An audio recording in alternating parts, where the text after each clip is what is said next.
Hello friends, welcome to the world of ethical hacking. In this course, I am gonna teach you ethical hacking. By the end of it, you will be at a high intermediate level. So, we will start by teaching you how to set up a pen testing lab and how to install the needed software so you can practice hacking safely. Once done, the course is divided into four main penetration types: network hacking, gaining access, post exploitation, and website hacking. The first is network hacking section where you learn how network works and how devices communicate with each other and how to exploit this method of communication to control all the connection around you. Crack the Wi-Fi keys and gain access to Wi-Fi networks, whether they use WEP, WPA or WPA2, and intercept data to capture usernames, passwords, chat messages, or anything that anybody does on the same network. Once done with this, we will move to the gaining access section where you learn how to gain access to servers and personal computers. So first, you will learn how to gather comprehensive information about your target, discover vulnerabilities, and exploit them to gain full control over the target system. Not only that, but you will also learn how to generate undetectable backdoors and use social engineering to deliver them.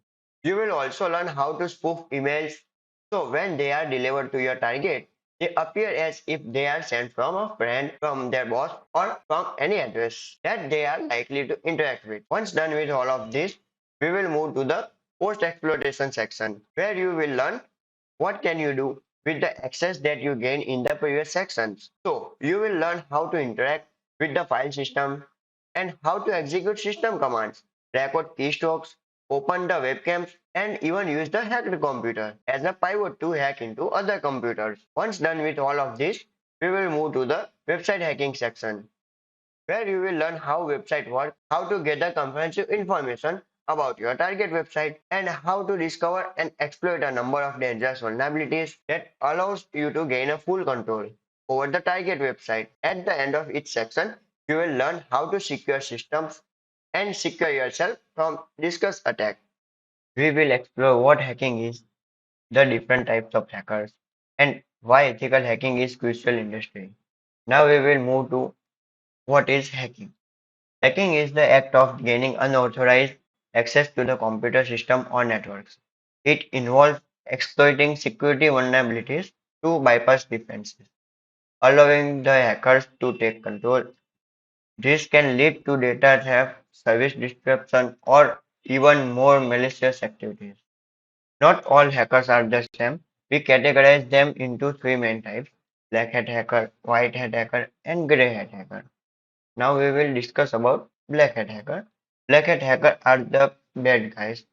They illegally hack systems to steal money, disrupt service, or achieve other illegal goals.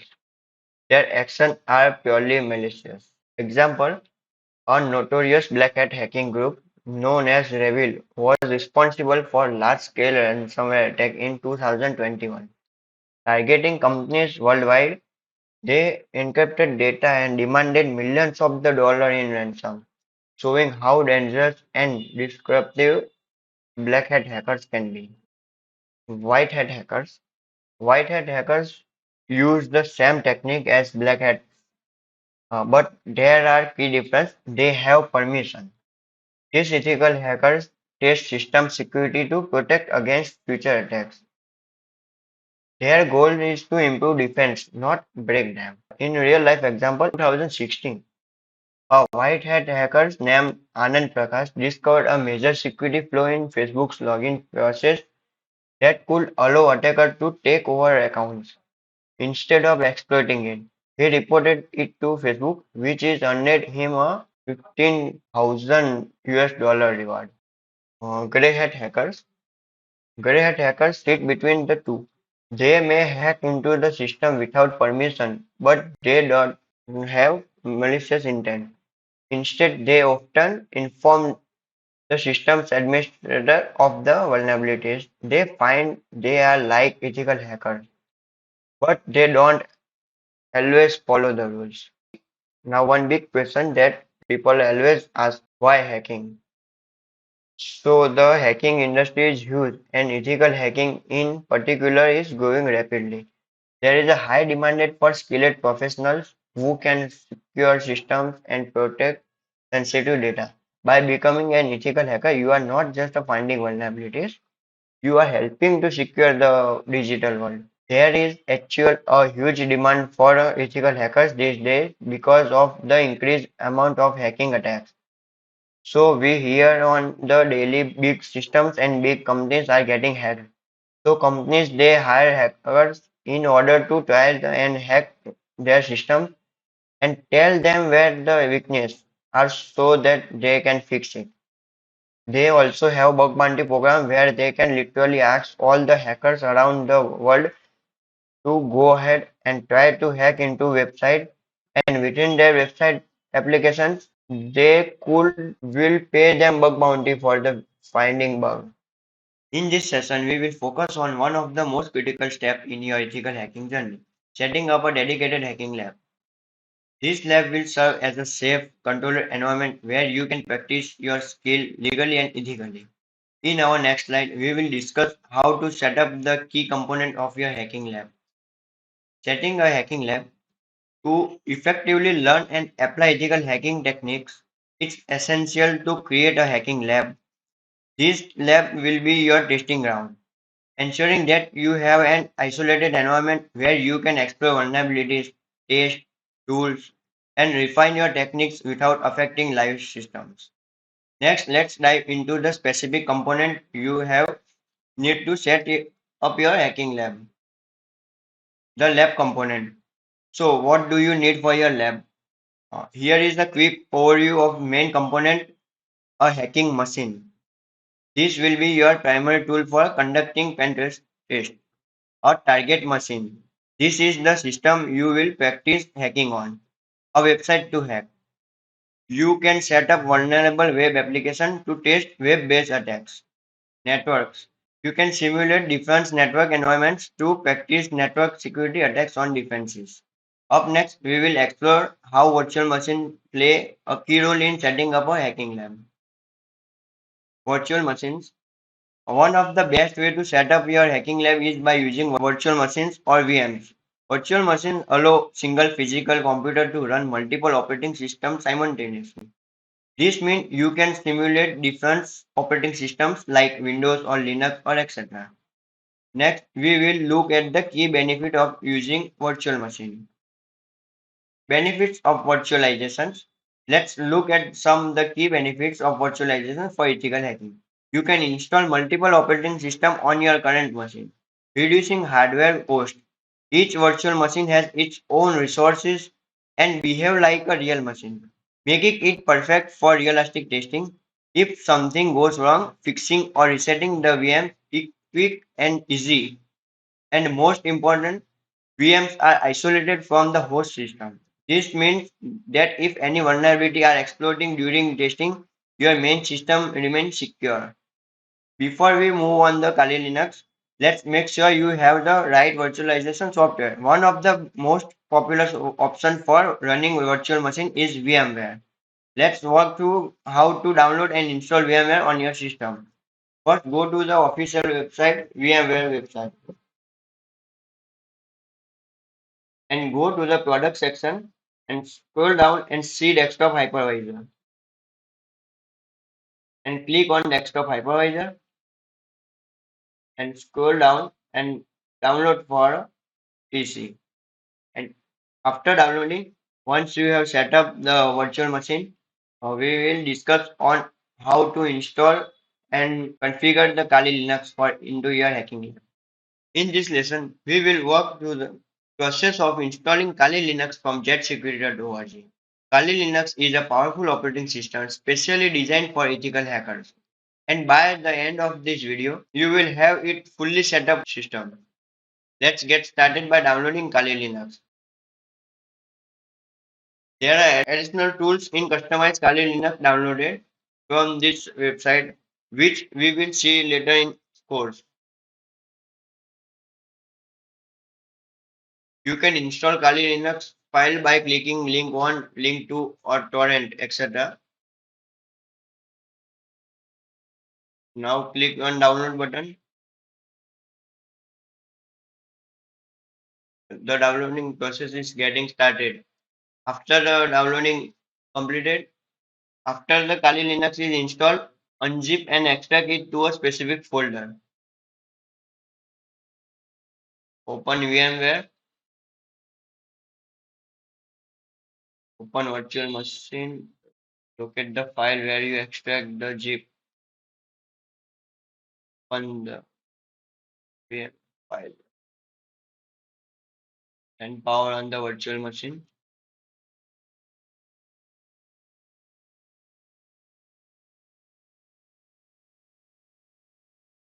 and wait for the process and loading.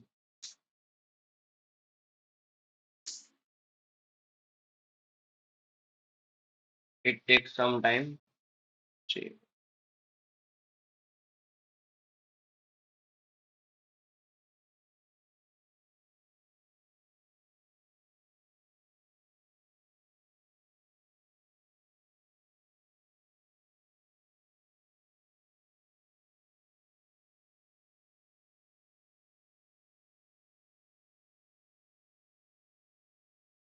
when it's done, click enter username, root, and password PWR tools.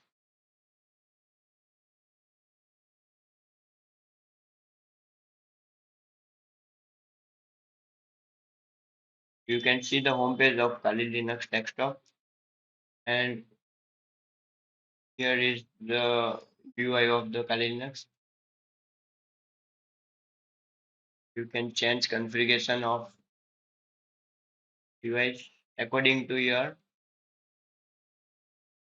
system requirements. You can change RAM, memory, processor, hard disks, etc. You can set according to your system requirement and system supports. You can set up to processor, hard disk size.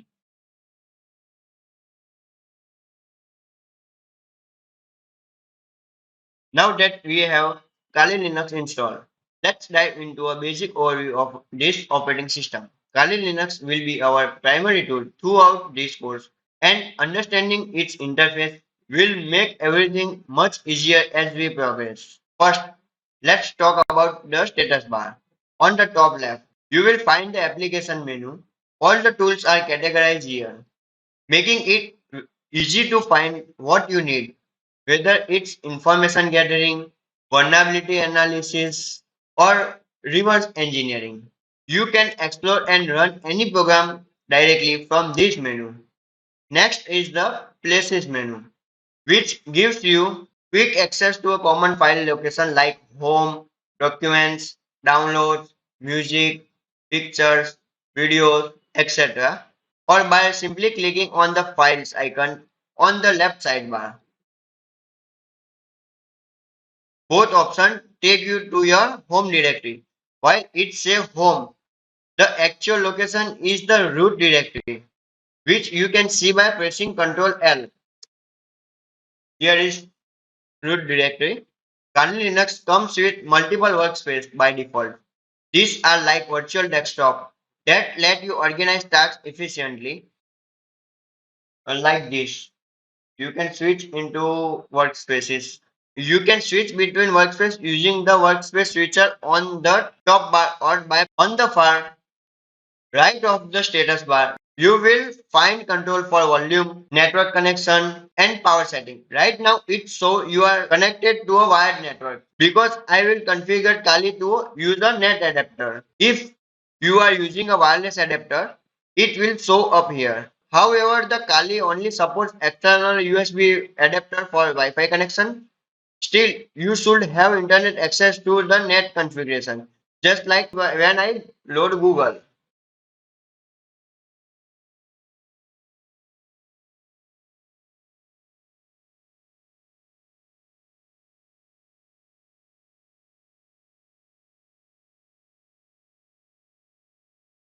In the same area, you will also see battery and user settings. You can access system preference here to adjust Bluetooth, Wi-Fi display, setting, or even change your background and language.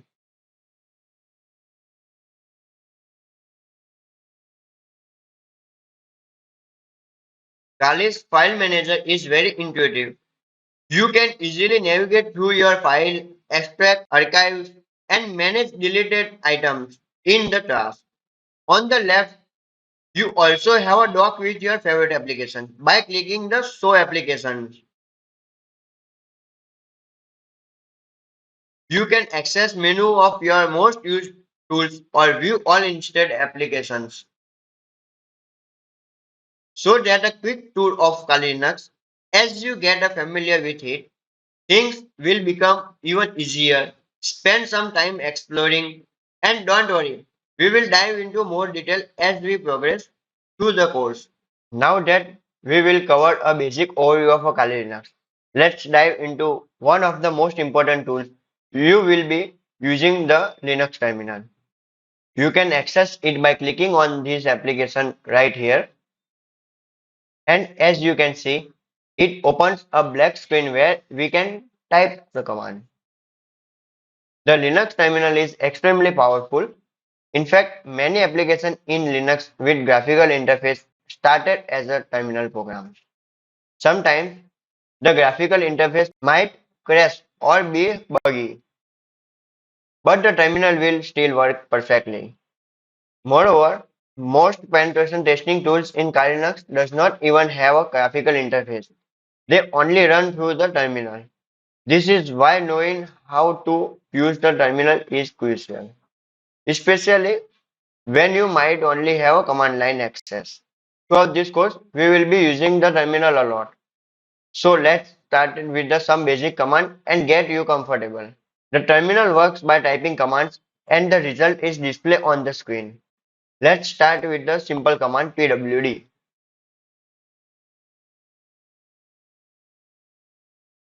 which stands for printing working directory.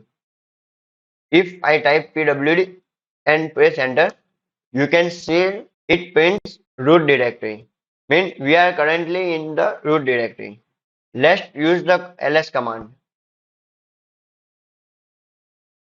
This command lists all the files and directories in the current working directory. If I type and press enter, you will see a list of all the directory here in root. Now if we want to navigate to another directory, we use the cd command, which stands for change directory. For example, if I want to go to the download folder, I just type cd download, cd, cd downloads and press hit enter. Now if I type pwd, you will see I am inside root slash download folders. If I run ls again, it will show me all the files in the directory. To go back one directory, all you have to do is type cd dot dot and press enter. Now if I type pwd, I am back in the root directory. If I type ls, I can see all the files and directory here again. There are many Linux commands and you don't have to memorize them all. You will naturally learn them as we can go through the course. But if you ever need help understanding how a command works, you can use the man command to view the manual. For instance, if I type a man ls, it will open the manual for ls command. It tells us that ls list directory contents and it shows us how to use it with different options like -a to show hidden files or -l for long listing format with more details about this file. Let's try the long listing format. I will press Q for exit the manual. Then type ls -l to display more detailed information about the file. As you can see, it gives us more information like file permission and size. The man command works with any command, not just ls. You can use it with pwd, cd or any other command. So that's a basic introduction to use the Linux terminal. As we continue, you will get more familiar with these commands. Don't worry, we will go over them step by step throughout the course. Welcome to the network hacking section of our ethical hacking course. This is where we dive into how systems communicate over networks and explore vulnerabilities that can be exploited. Why start with network hacking? Well, think about it. Everything today is connected to a network. Whether it's a personal computer, a server, a company's internal system, or even just a website, they all communicate through networks.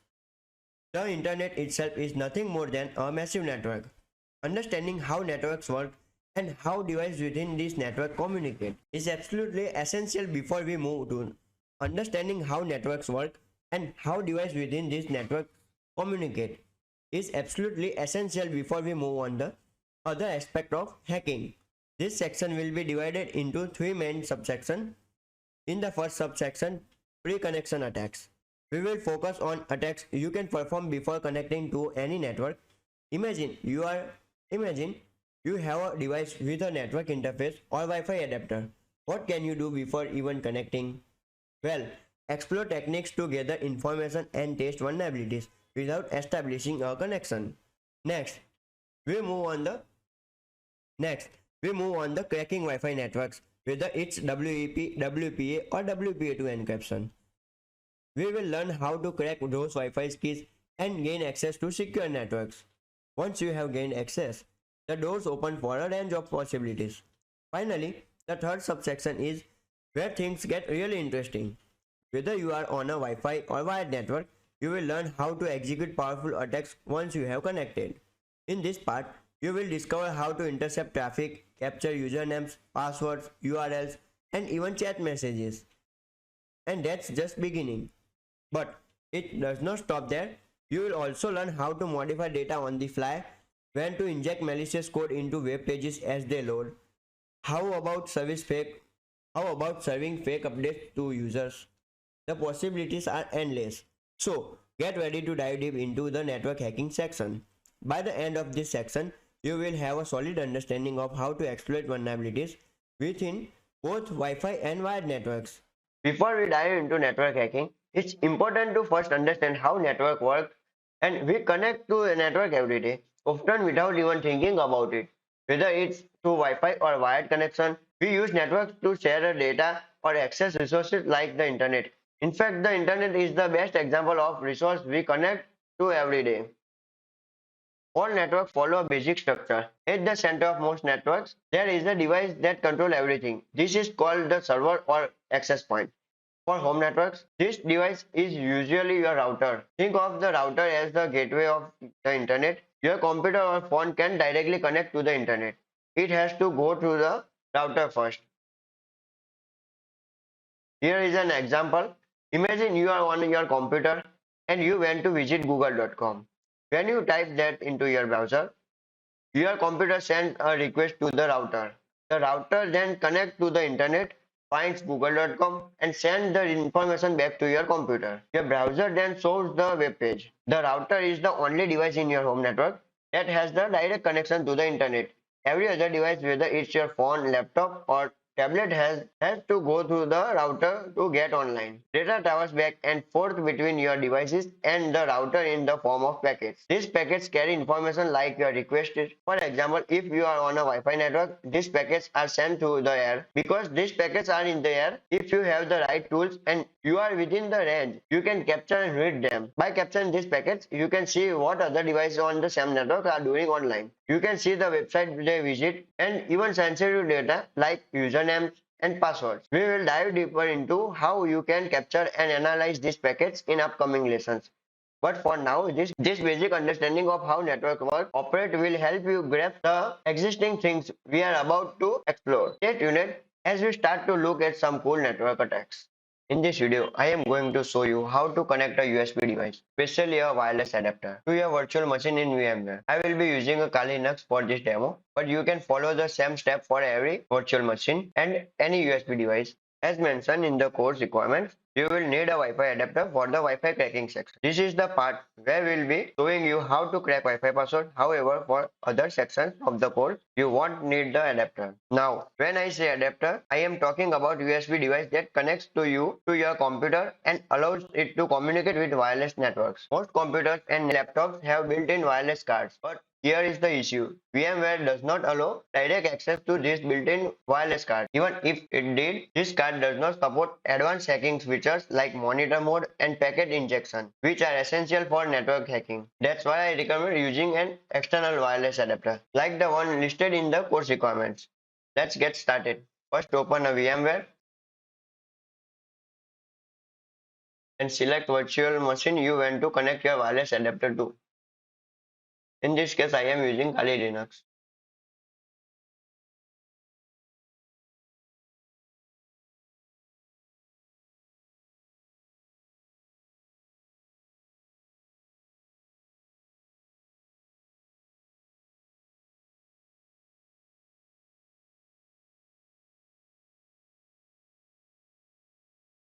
And go to setting. Once there, navigate to USB controller. Make sure the USB controller is enabled and select the USB version that matches your adapter. Most wireless adapters use USB 2.0 or 3.0. So for this demonstration, I am selecting 2.0.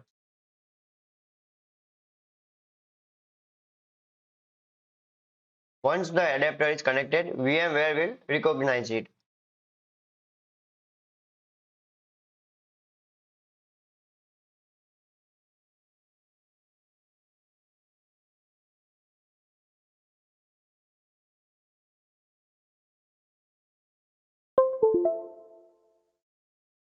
Once the adapter is connected, VMware will recognize it. The name you see here might not match the brand name of your adapter. It usually shows the chipset name like Atheros or Realtek. In my case, it's showing Realtek, which is my adapter. The wireless adapter is now ready to be used with Kali. Log into Kali, its username and passwords.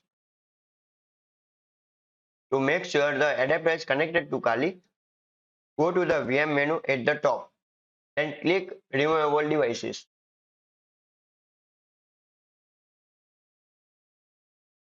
And select the adapter from the list. If it's not checked, go ahead and click on it to enable it. For me, it's already checked. Let's confirm that the adapter is successfully connected. Open the terminal in Kali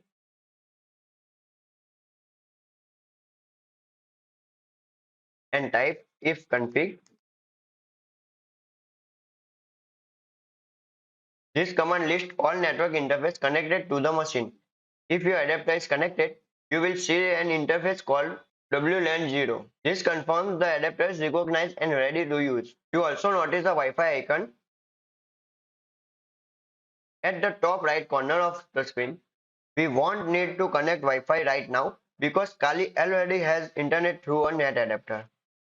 But this shows that the adapter is ready for a Wi-Fi related task like hacking. And that's it. Your wireless adapter is now connected to your virtual machine in VMware. And you are ready to start hacking into wireless networks in the upcoming lessons. In further lesson, we will go into more detail about using monitor mode, packet injection, and much more. In this video, we will talk about something called a MAC address. You have probably heard this term in network hacking. So let's break it down. What is a MAC address? What it used for?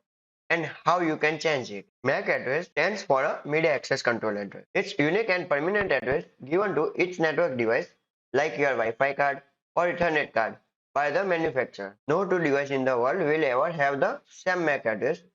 Think of it like your device fingerprint. Even if you unplug that network device from the one computer and connect it to another, the MAC address will always stay the same. You might already know that an IP address is used for identify computers on the internet. A MAC address works a little differently. It's used within a network identifier device and helps transfer data between them. Every data packet sent over a network has a source MAC address where it's coming from and a destination MAC address where it's going. Since the MAC address is unique to each device, changing it can help you to stay anonymous on the network. For example, some networks only allow specific device to connect based on their MAC addresses. By changing your MAC addresses, you can pretend to be a different device, bypass filters, or hide your real identity. Now let's talk about how to change your MAC address. Don't worry, it's really simple. Open terminal and we will use ifconfig command.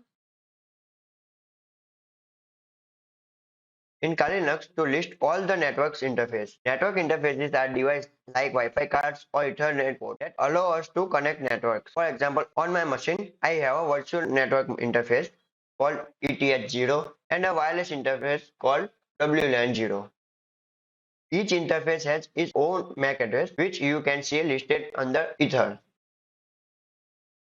For the interface WLAN0, we will be changing the MAC address. First, we need to disable the interface before making any changes. To do this, we will type ifconfig WLAN0 down. Config.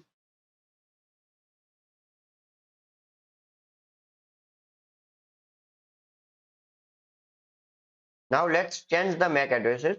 We will type ifconfig WLAN0 HW HR and followed by the new MAC address. We went 009988776655 and hit enter. No error messages. That means the MAC address has been successfully changed. Finally, we are re-enable the interface by typing ifconfig WLAN up. Now the interface is back online, and if we check again using ifconfig, you will see the MAC address has changed to the new one. Just keep in mind, this change is temporary. When you restart your computer, the MAC address will reset to its original value. If it reset before that, it might be because your network manager is resetting it. That's it. You now know what a MAC address is, how it's used, and how to change it. This can be really useful for staying anonymous or bypassing certain network filters. In the next lesson, we will continue exploring more existing network hacks. In the previous lesson, we learned how networks work and how data is sent as a packet between devices. Whether you are watching a video, sending a chat messages, or checking emails, everything is just sent as a packet. Each packet has a source MAC address and a destination MAC address. It turns from the source to the destination device. Let's say we have a client device with one MAC address and an access point with another MAC address. If the client wants to send data to the router, it will use the router's MAC address as the destination. Normally, a device only receives packets that are meant for it, packets that have its own MAC address as the destination. But in wireless network, if you are in within the range, you can capture all the packets because they are sent through the air. Even if the packets are not meant for your device, you can still capture them. To capture all these packets, you need to switch your wireless interface to monitor mode. Let me show you how to do this. First, open your terminal and run the command iwconfig. Here you can see WLAN0, which is my external Wi-Fi adapter. Currently it's set to manage mode. This is the default mode where the adapter only captures packets meant for it. But we want to capture all the packets in the range. So we need to switch to monitor mode. First you need to disable the interface. Type if config then 0 down. To do this, after that, it's a good idea to run a command to stop any process that might interfere with monitor mode. Now let's enable a monitor mode. Type iwconfig lan mode monitor. This command sets the mode to monitor. If you see no errors, the command works. Then you enable the interface by typing ifconfig lan up. Run iwconfig again and you should see that the mode is now set to monitor. Your interface can now capture any packets within the range, not just those meant for your device. In future lessons, when I mention using monitor mode, this is what I mean.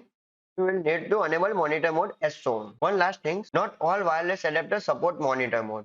Make sure your adapter does. That's it for now. You are all set for start capturing packets in monitor mode. See you in the next lesson where we will dive deeper into network analysis and security. Today we are diving into a cool concept called packet sniffing. This is where we capture data packets flying around on a Wi-Fi networks. Don't worry, I will explain in these easy terms. Imagine you are sitting in a room with the people talking. You can hear what they are saying, even if they are not talking to you. Packet sniffing is kind of like that, but Wi-Fi signals. You can listen to packets of data being sent, even if they are not meant for your device. To sniff these packets, we need to put our wireless adapter into monitor mode. This lets us see all the packets in the air, not just one for meant for us. Once monitor mode is on, this tool captures all the Wi-Fi packets around us and shows useful information like network name, signal strength, and even encryption types. Using Airdump NG is just typing Airdump NG, Airdump NG, followed by the name of our wireless adapter in monitor mode, like this, WLAN 0. Hit enter. You will see all the nearby Wi-Fi networks. Let me explain what we are seeing here. BSSID. This is the MAC address of the network. PWR means for power. The strength of the Wi-Fi signals. Beacons. RAM sent to anonymous the network presence. Channel. The Wi-Fi channel the network is using. Encryption. This so if the network is secured with WPA or WPA2 or it's open. So that's packet sniffing in a nutshell. Don't worry if this seems a bit technical right now. We will dive deeper into tool into our upcoming lessons and you will get the hang of it. Stay tuned for more existing stuff. We are going to talk about Wi-Fi bands, especially 2.4 GHz and 5 GHz. These are the two main frequencies used in Wi-Fi networks and understanding them will help you to make better use of wireless connection. So, what exactly is the Wi-Fi band? Well, it is the frequency at which your Wi-Fi signal is broadcast. Devices like your laptop or phone need to support that frequency to connect. The two most common frequencies are 2.4 GHz and 5 GHz. Each has its own strength and weakness. The 2.4 GHz is great for long range conditions. It can travel further and penetrate walls better than 5 GHz, but it is more crowded. Many devices like microwaves, baby monitors, and Bluetooth all operate on the 2.4 GHz band, which can lead to interfaces. Now the 5 GHz band. The 5 GHz band is faster and less crowded. It gives you better speed and performance, but its range is shorter. It does not travel through the wall as well, so it's best for close range conditions. Let's open terminal and type arrow gum ng and your wireless interface name.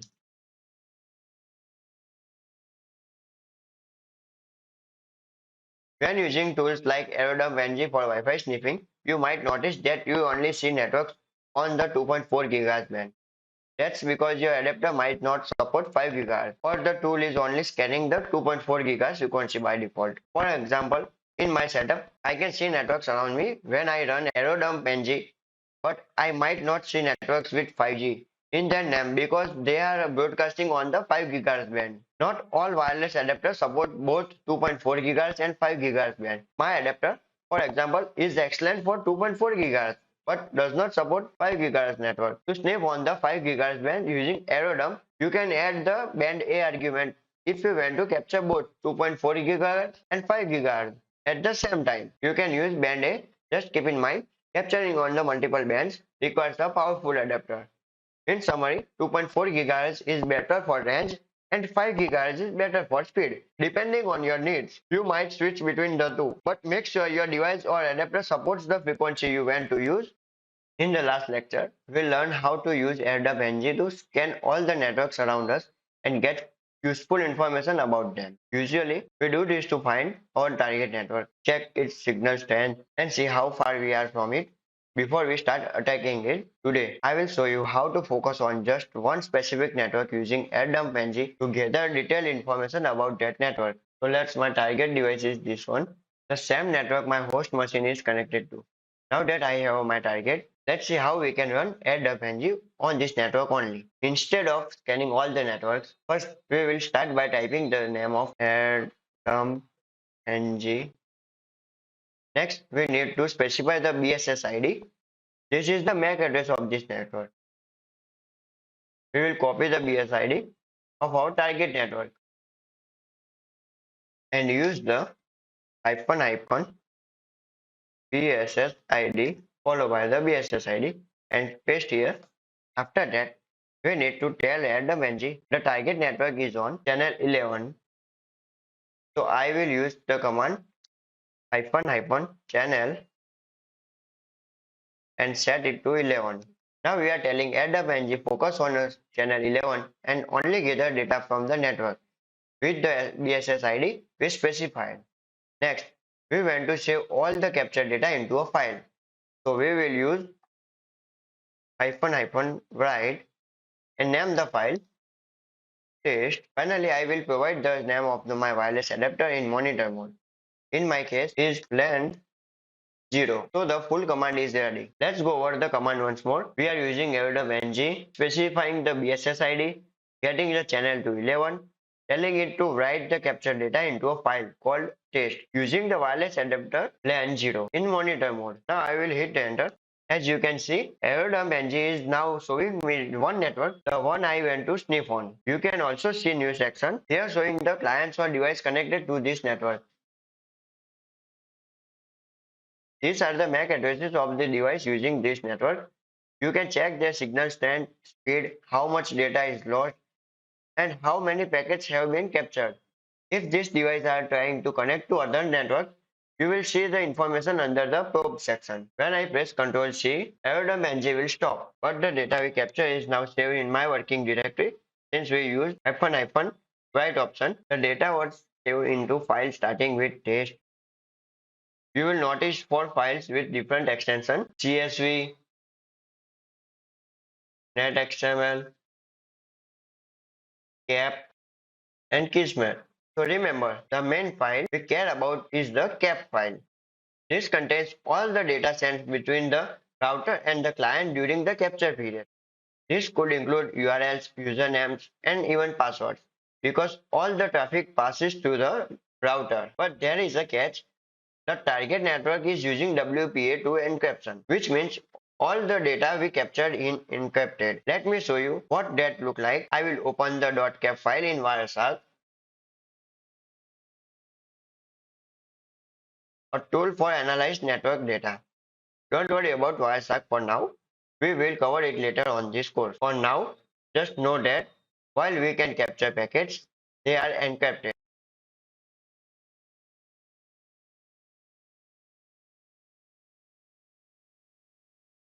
As you can see, when I click any package, the data look like gibberish. This is because of the WPA2 encryption. Before we dive into more advanced topic like breaking encryptions and gaining access to network, I want to show you one last quick connection attack, the deauthentication attack. This attack is super useful and interesting. Here is why. Imagine you want to disconnect any device from Wi-Fi network without even needing the password. Yes, it's possible. With a deauthentication attack, we can force a device to disconnect from a network.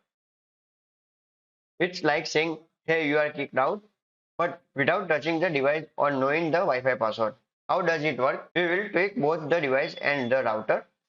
First, we will change our computer's MAC address to the target MAC address and tell the router, hey, I want to disconnect. Then we will change our MAC address again to pretend we are the router and tell the target device you have been disconnected. Simple, right? But don't worry, we won't do this manually.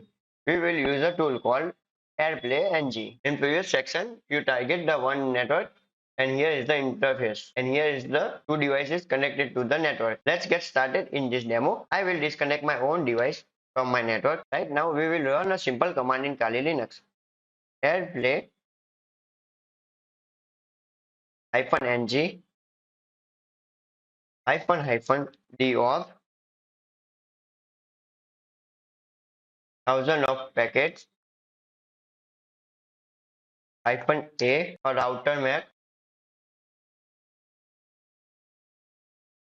-c a client MAC address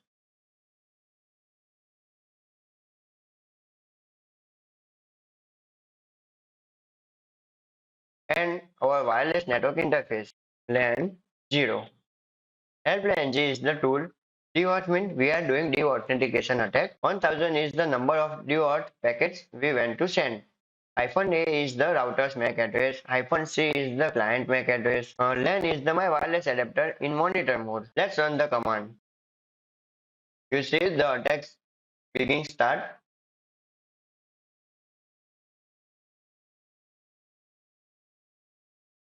and my Wi-Fi is successfully disconnected from my device. My device is disconnected from the network and it won't reconnect until I stop the attack. To reconnect, I just need to stop Airplay NG, Control C. Now connected Wi-Fi successfully into my device. Why is this useful? This attack has a lot of real-world uses. For example, in social engineering, you can disconnect someone and pretend to be a tech support to trick them into installing malware. Or you can use it to capture WPA handshake needed for a cracking Wi-Fi password, which we will cover later. So this tool attacks can be a powerful tool when used as part of your attacks. That's it for the DOT attack. In the next lesson, we will dive deeper into more advanced network hacking techniques. We are going to talk about how attackers gain access to a different types of computer devices. And when I say computer devices, I don't just mean laptops or desktops. I mean anything that has an operating system. This includes your phone, TV, web servers, websites, routers. Basically, all of these are computers. Every device you see works just like a computer. They have operating systems and programs installed on them. And these systems are used by people.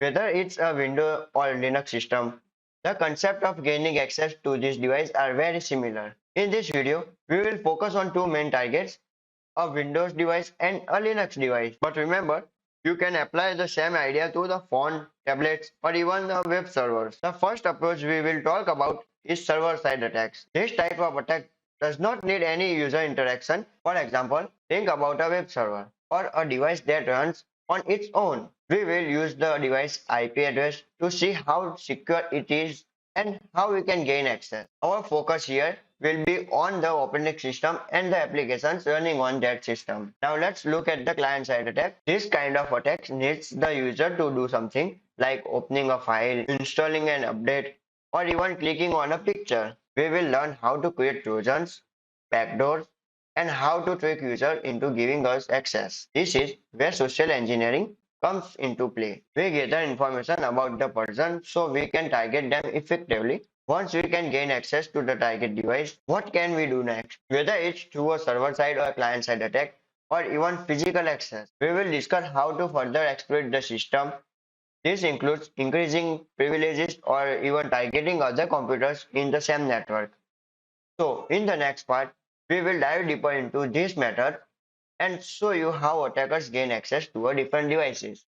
Today we are diving into the basics of cracking WEP encryption, also known as wired equivalent privacy. Now, web is an old encryption method and frankly, not very secure anymore.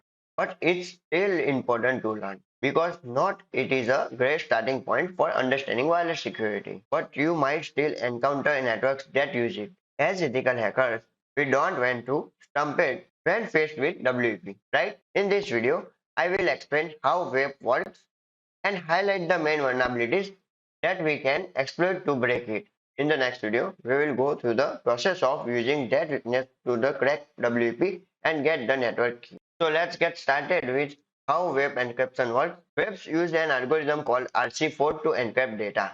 Imagine a client went to send data to a router before it sends anything. It encrypts the data using a key. This turns readable data into what looks like a random gibberish. This encrypted packet is then sent over the air. If a hacker intercepts this packet, all they will see the gibberish. They won't be able to make sense of the data because it's encrypted. However, when the router receives these packets, it can decrypt it using a key that matches the one the client used. The same process happens when the router sends data back to the client. It's encrypted first, then decrypted on the other side. Now, here is the tricky part. RC4 itself is fine. The problem lies in how web implements it. Web tries to make sure each data packet has a unique key by generating a 24-bit random number called a initialization vector. This is IV combined with the network's password to create the key stream, which is then used to encrypt the data. The IV is included in the packets along with the encrypted data. But here is the catch. The IV is sent in a plain text. This means anyone intercepting the package can see the IVs clearly. The IV is only 24 bits long, which is not a large enough number to keep things secure, especially on a busy network. As more packets are sent, I will start to repeat, making the encryption vulnerable to a statistical attack. Using a tool like Aircrack NG, we can collect enough packets with repeated IVs and eventually determine the key stream. From there, cracking web and getting the network's key becomes possible. So that's the theory behind why web is vulnerable and how we can crack it. So in the previous lecture, we discussed the theory behind web cracking. Today we will take it a step further and perform it in practice. To crack web encryption, the first thing we need a large number of packets or IVs. These IVs are short and will eventually repeat, which allow us to perform a statistical attack using the tool Aircrack NG. We will begin by using Airdump NG to capture packets. I have already set my wireless adapter into monitor mode and it's now LAN 0. Running Airdump NG lists all the networks around me. And as you can see, we have one network using web. It's called GNXS 2.4 GHz. For the purpose of this demo, I have configured this network to use web. Next, I am going to target the network by running Airdump NG, Airdump G with the BSS ID,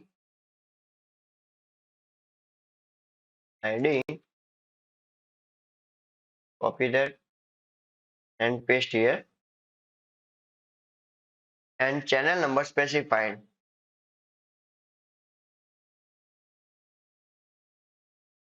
I will also use the write command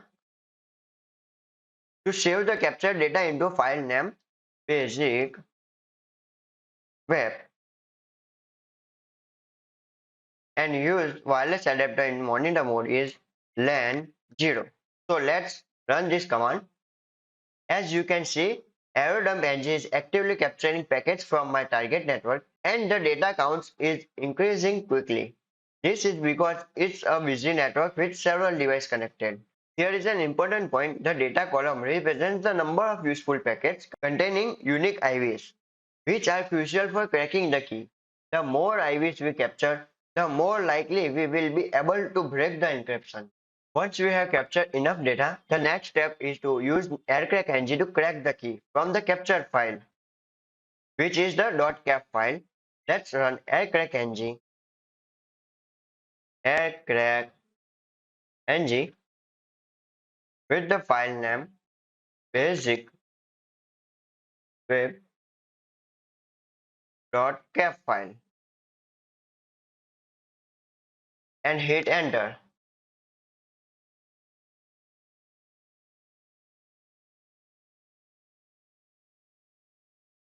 Success, the web key has been cracked. We can now use this key to connect to the network. I am going to use the crack key to connect to the network.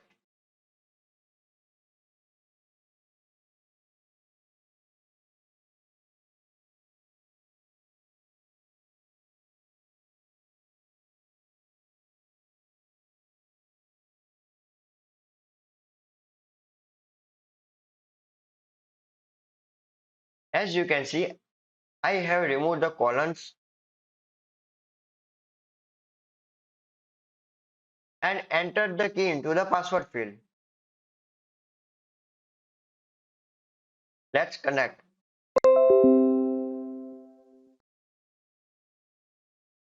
We are connected. Now let's test the connection by opening a browser and visiting a google.com.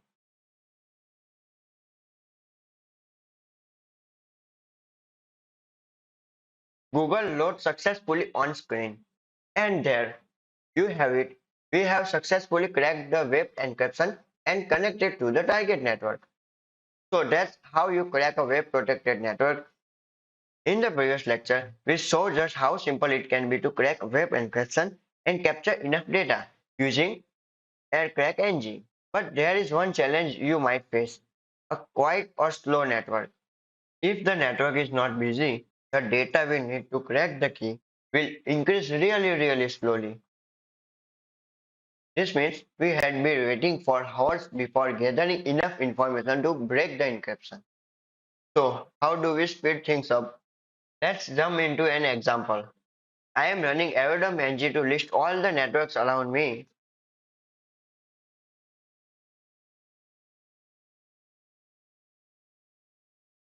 And here is my test network, GNXS 2.4 GHz, and it's using WIP.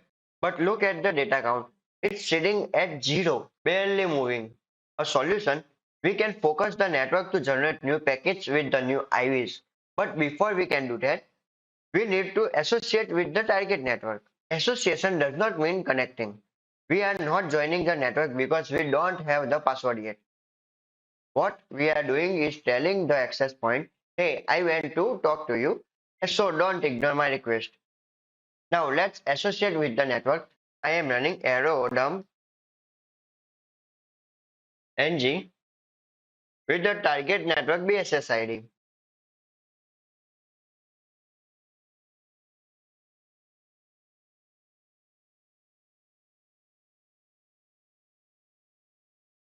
And here to copy the MAC address of your target network and paste here and set the channel. My network's channel number is 1. And I will save the data in a file called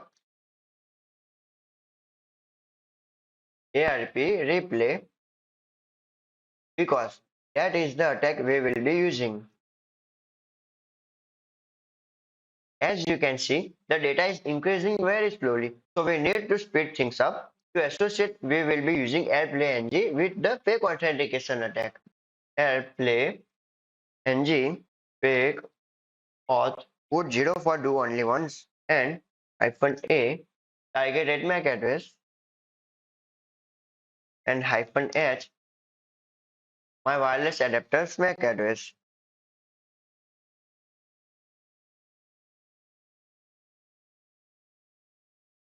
Copy the first 12 digits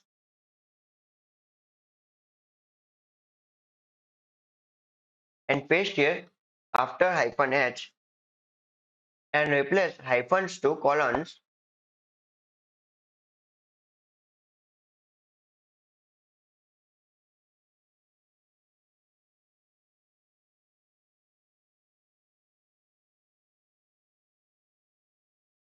And enter our wireless adapter and I will run the command. Done. Notice under auth, it now says open and show a new client. My wireless adapter is associated with the network. But remember, I am not connected yet. Now that we have successfully associated with our target network, we can finally start interacting with it. This means the network will no longer ignore us. So what's next? We can begin injecting packets into the network traffic to force the access point to create a new packets with the fresh IVs. This process will speed things up dramatically, allowing us to crack web network in just a few minutes. Even on a quiet network like the one we are targeting right now, there are different ways to achieve this. But in this course, we will focus on the most reliable method, the ARP request replay method. There are different ways to achieve this, but in this course, we will focus on the most reliable method, the ARP request replay attack. Other methods exist, but they are more complex and less reliable. This attack works on most networks as long as you have a strong signal and a good wireless adapter. Here is how it works. We wait for an ARP packet. Don't worry, I will explain ARP in more detail later on. For now, just know it is a special type of network packet we are looking for. Once this packet is transmitted on the network, we capture it and retransmit it. This forces the router to create a new packet with a new IV. And by repeating this process, we continuously force the router to generate new packets with the new IVs. Once we have enough data, enough IVs, we can run aircrack NG just like we did before. To crack the key, as you can see, I am already running Airdump NG against our target network and I have associated with it. Now, the only things left is to run the ARP replay attack to inject packets and get the router to generate more packets with the new IVs. To do this, we will use airplay ng. I will copy this command and modify a few things.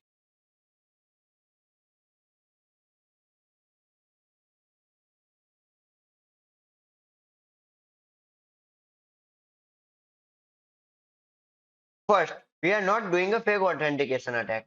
So I will remove that part. We are going to run an ARP replay attack instead. ARP replay, and this attack does not need a number. So I will be removed. Lastly, I will replace the A with the B to signify ARP replay. If you look closely, the command is almost identical. We are using Airdump NG, but instead of fake authentication, we are doing an ARP replay attack. The MAC address of target network comes after B, and my wireless adapter's MAC address after S, just like before. Then we specify the adapter in monitor mode. Now my adapter is waiting for ARP request packets. As soon as one is sent in the network, it will capture and retransmit it, forcing the router to create a new packet with a fresh IV. We will keep repeating this to generate more packets. And there we go. The number of data packets is increasing quickly, which means we successfully captured and retransmitted an ARP packet. The router is now generating new packets with new IVs continuously. The router is now generating new packets with new IVs continuously. With enough data, we can now run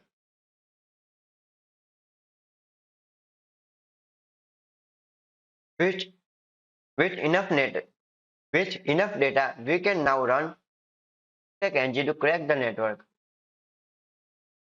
Crack NG, and let's do that. I will associate one more time and then run aircrack ng with the file containing the captured data.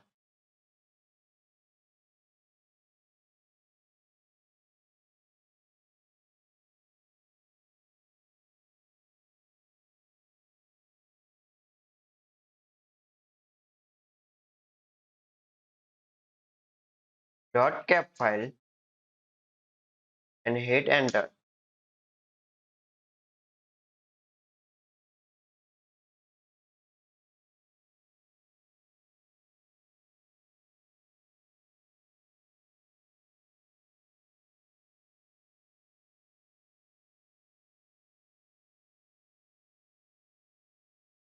And there we have it, the key in both ASCII, and you can use key after removing the colons. So we cracked the web network even though it was idle. By using the ARP request replay attack, we forced the router to generate new packets with the new IVs. And with enough data, we successfully cracked the network key. Simple, right? That's how you can crack web network using the ARP request replay attack. In the last few videos, we learned how to crack web encryption within a minute, even if the target network was not busy. But now we are going to dive into something more secure, cracking WPA and WPA2. Before we get into the details of cracking, it is important to understand that WPA and WPA2 are very similar. The main key difference: the type of encryption they use to ensure message integrity. WPA use TKIP while WPA2 use CCMP encryption. But don't worry, the methods I will show you will work on both. Security improvements in WPA and WPA2. Now WPA and WPA2 were designed to fix the weakness of WEP. So they are much more secure, and as you might guess, and cracking them is more challenging. But before we talk about how to crack this encryption directly, there is a one feature I want to mention that, if misconfigured, make your job easier. This feature is called WPS. WPS stands for Wi-Fi Protected Setup. Was designed to make it easier for devices like printers to connect to a network without needing to enter the password.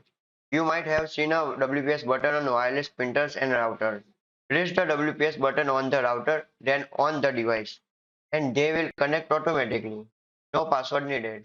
WPS use an 8-digit PIN for authentication, and here is where the vulnerabilities comes in. An 8-digit PIN gives us to a relatively small number of possible combinations to try.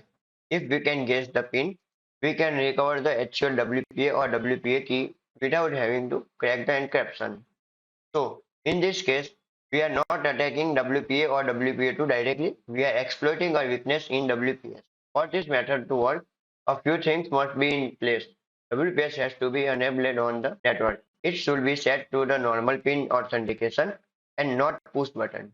If the router uses push button authentication, our attack won't work because the router will ignore any pin attempts unless the button is pressed. Now, most modern routers either have PBC enabled by default or WPS is completely disabled for security reasons.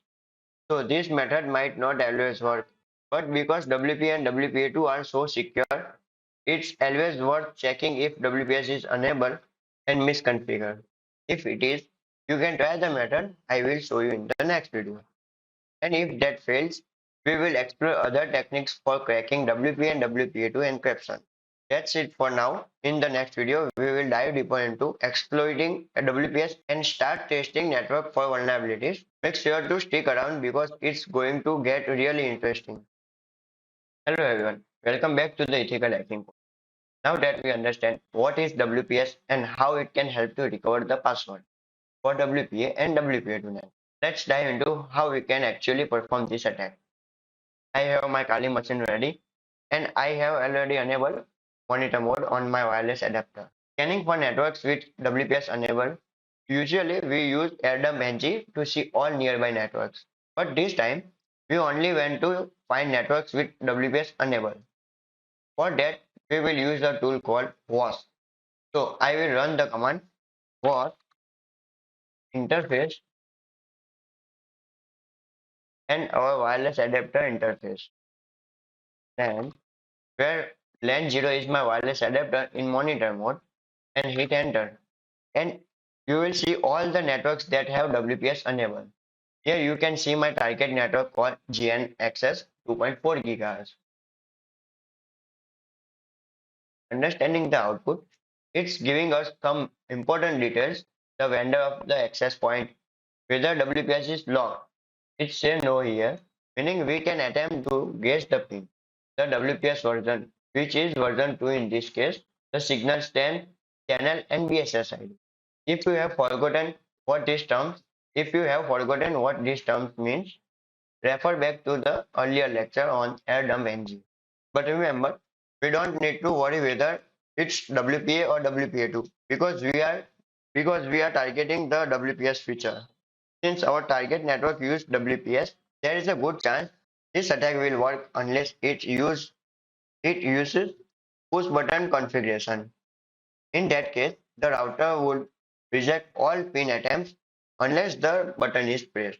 The only way to know is to try the attack. I will copy the MAC address of the target network. And now we need to associate with the network using a fake authentication attack.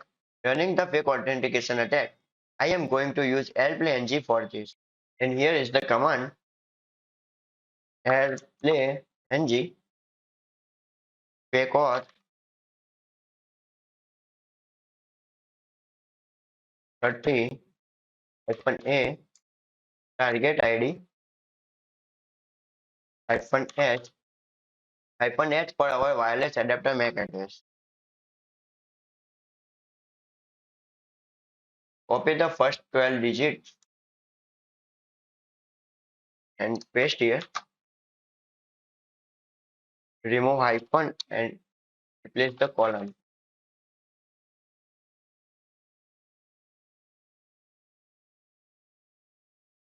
And our wireless adapter network interface.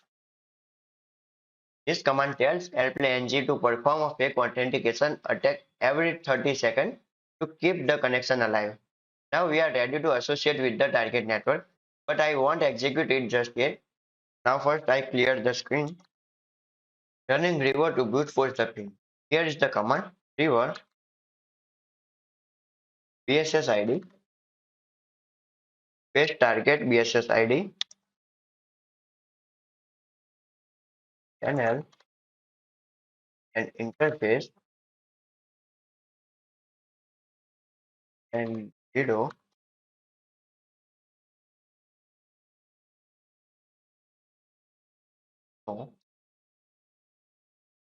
Associate. Let me break it down. River is the program. BSS ID provides the target network's MAC address. Channel specify the network channel. Interface specify the wireless adapter in monitor mode. VV stores detailed information. No associate tells River not to associate since we are handling that manually. Now I will hit enter to start River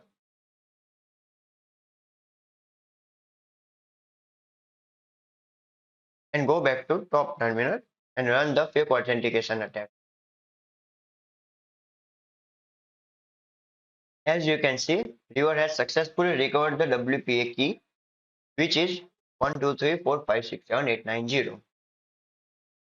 I can now connect to the network using the password and decrypt any packets being sent. Keep in mind, this method won't work on all routers, but when it does, it is a quick way to gain access. In the previous videos, we explored a method to hack Wi-Fi network using WPS. But what if WPS is disabled or configured to use the push button method? Well, in that case, we will have to switch gear and focus on cracking the actual WPA and WPA2 encryption. When WPA and WPA2 encryptions were developed, they were designed to fix the flaws found in web encryption. And they did a pretty good job. Unlike web, in WPA and WPA2, the encryption key are unique, temporary, and much longer. This means the packets sent over the air don't contain any useful information for us, no matter how many we capture. But there is one set of packets that holds the key to this puzzle, the handshake packets. These four packets are exchanged between the client and the router when the client connects to the network. In this lecture, I will show you how to capture these handshake packets, and in the next one, we will see how to use them to crack the WPA or WPA2 keys. First, as always, we will run Airdump NG to scan all the networks around us.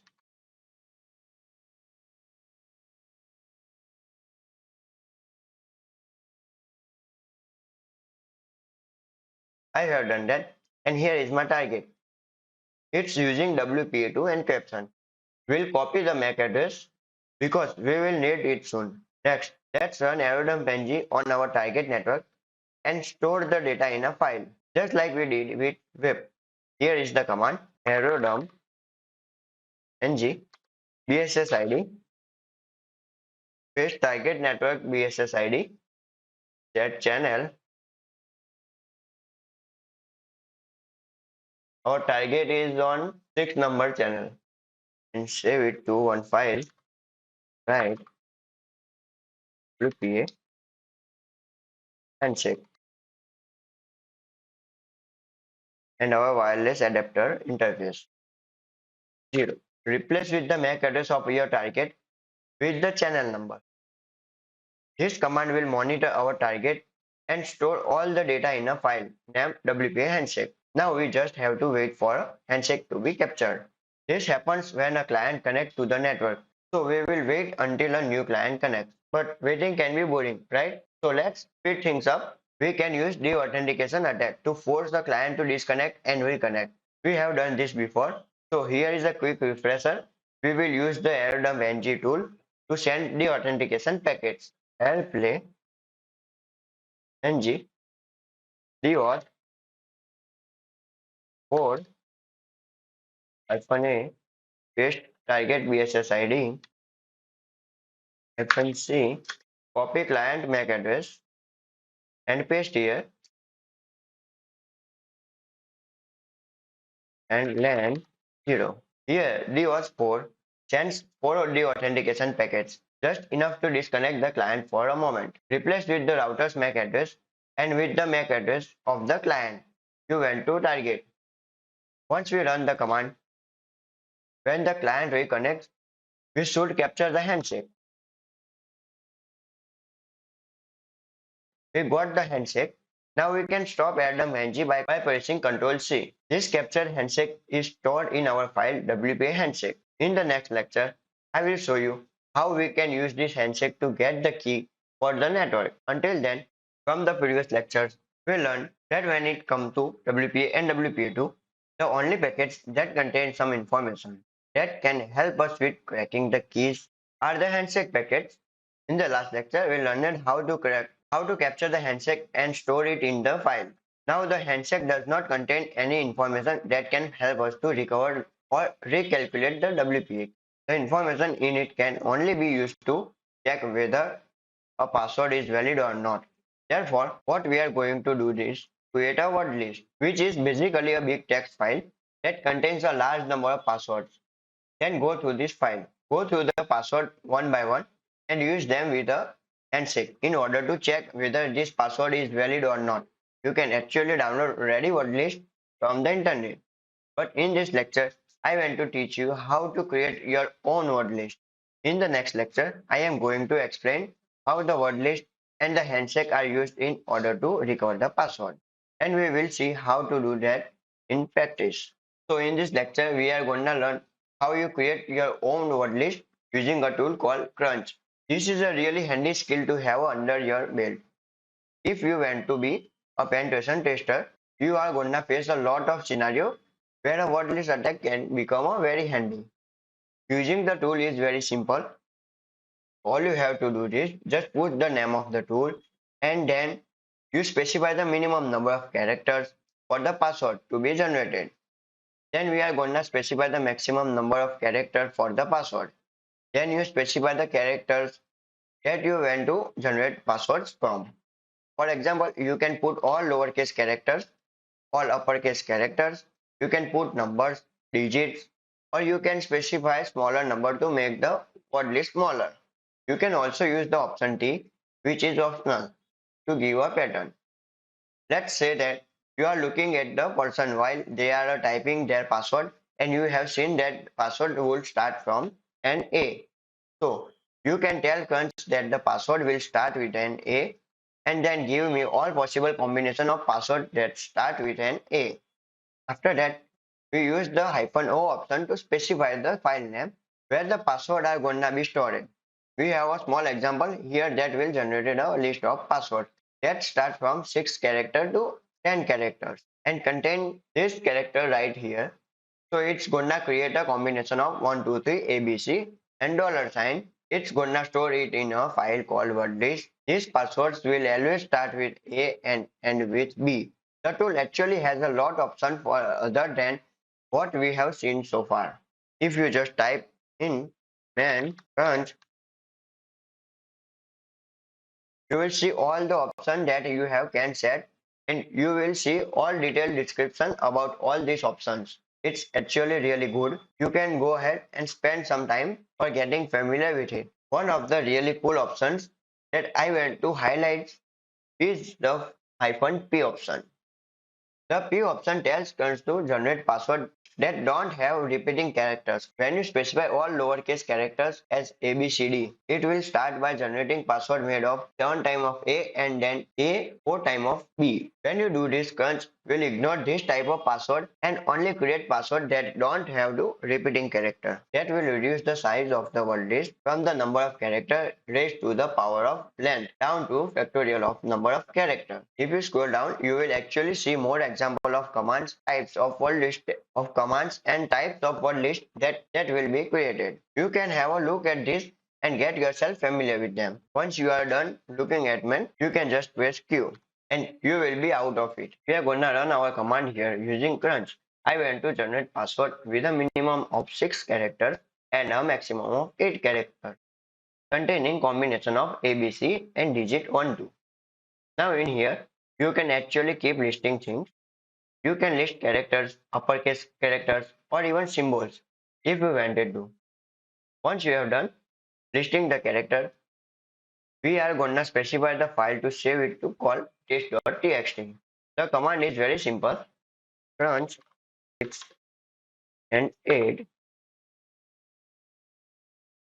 ABC and -o for test.txt. It's crunch followed by a minimum length of password, maximum length of password, followed by character we want to use for generating password from, and then -o for specifying where those passwords are going to be stored. As you can see, now it's telling us that its password is generated of 4 megabytes.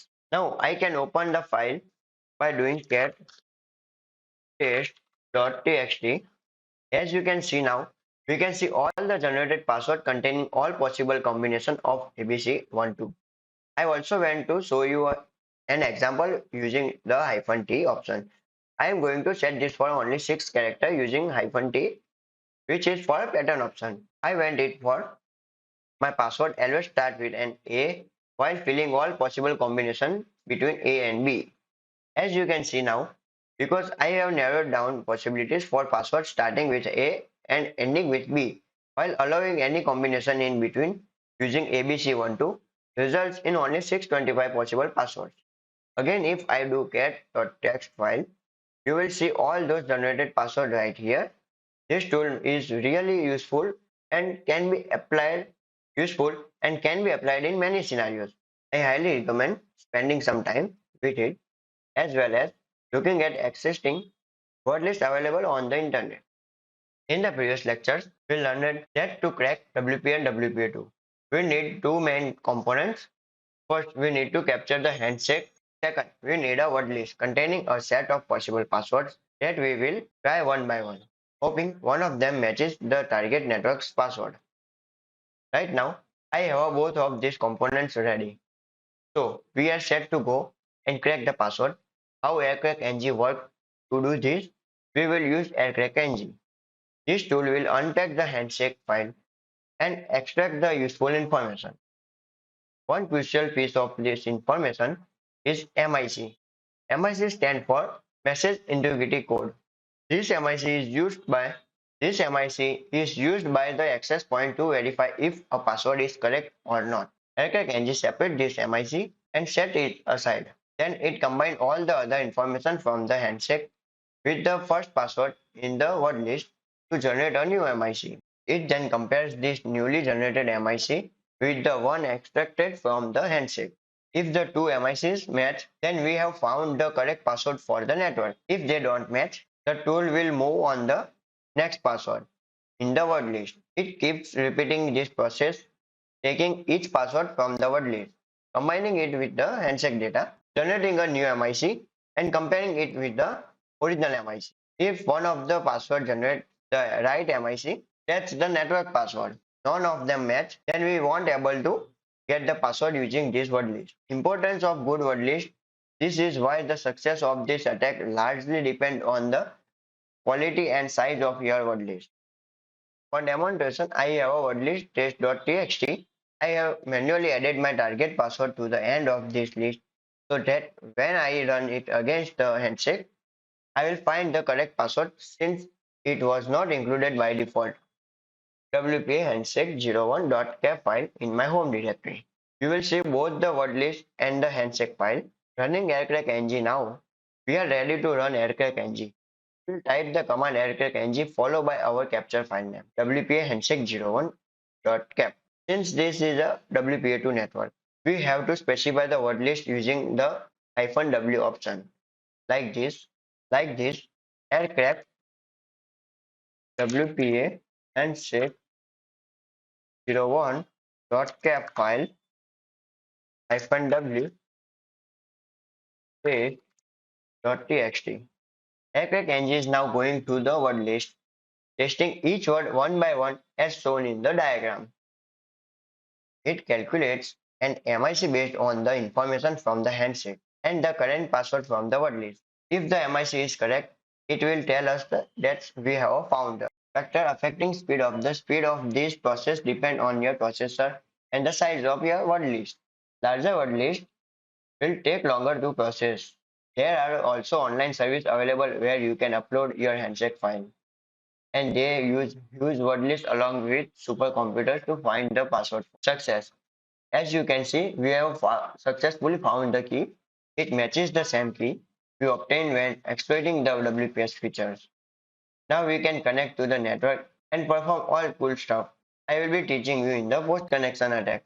Alternatively, methods and tips currently, this wordless attack is only practical way to crack WP and WP2 keys. However, there are methods to speed up the process using GPUs, which are the faster than CPUs. If you have one available, you can also use rainbow tables or pipe your word list directly from Crunch into Aircrack NG. Avoiding the need to store the word list on your computer. There are even methods to pause your cracking process and resume later without losing your process. But the main idea remains the same. Cracking WPA and WPA2 require a word list attack.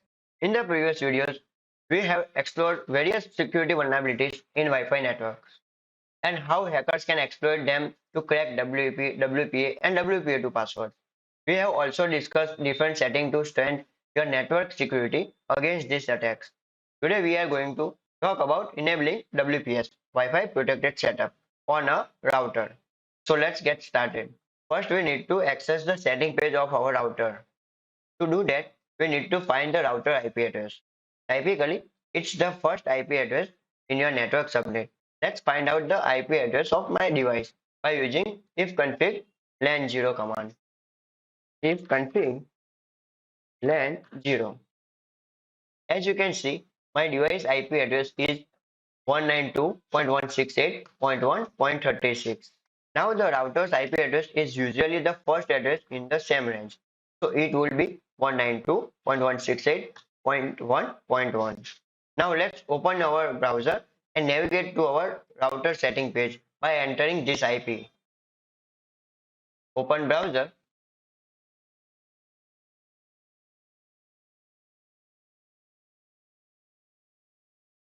and enter router IP 192.168.1.1 and hit enter. You will be prompted to log in with a username and password. By default, it is usually admin for both fields, but it is highly recommended to change this credential later for security reasons. Now I can log in with admin by entering captcha star S C C R R and hit login. Now we are in the router setting page. To enable WPS, go to LAN or Wi-Fi setting. It might vary slightly depending on the router model, but it should be under the similar tab. Here are the WPS settings section. As you can see, it's currently disabled. Let's enable it by uncheck the disable WPS. Now, WPS is enabled on your router. You can also see a pin code here, which you can use to connect device securely without entering a full password. In my case, here is my WPS pin 1234567 and 0. If you want to regenerate pin, click here. Or if you want to start PBC, means push button configuration, so click here.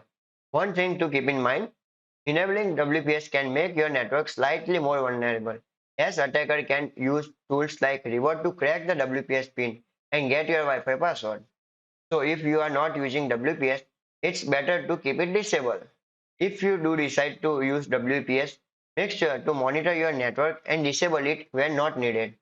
This will minimize the risk of someone exploiting this feature to access your network. And that's it. Enabling WPS on your router is pretty straightforward. Remember to always stay vigilant with your router, with your network setting, and only enable feature you can actually need it. Now I am disabling the WPS and apply changes.